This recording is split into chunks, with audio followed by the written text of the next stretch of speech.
Hi friend जय जगन्नाथ आपण समस्त स्वागत करछि मेरे सुंदर मिनी ब्लॉग आपण समस्त केमती अछन तो बहुत बढ़िया अछि आशा रहछि आपण माने बहुत भल रही थिबे। तो आज लंच रे कोन सब खाइबा बनिछि आपण माने मु जणैबी वीडियो फास्ट लाइक रुन तपर जानि परिबे। तो चलंतु कोन सब रेसिपी छि देखिबा। लंच रे आज एती खाइबा बनाइ छि तो कोन कोन बनिछि आपण माने मु कहि दउछि। आलू भजा, चावल मिक्सचर, एटा होछि दी प्रकार नळा, बरमपुरी आचार, आंबा आचार, एटा चकटा चकटी, एटा होछि मिक्स पनीर,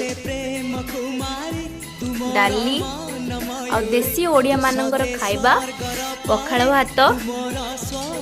तो आपण माने सकाळे लंच रे कोन खाइचंदी कमेंट सेक्शन रे निहाती कहबे। तो फ्रेंड्स जहाँ सब खाइबा थिला मु एबे भरपूर खाई पळे आसी पूरा हमरो पखाळा भात खाइबा आगे आ सब खाइबा फिका पड़ जाऊ। मु कहले आपण माने विश्वास करबेनी पूरा एक नंबर खाइबा थिला सब। आपण माने एमती रे वीडियो देखि खाइबा जानि पारथि केमती तार टेस्ट थिबो कोन नै। आशा रहछि आपण मानकु वीडियोटी भल लागिथिबो।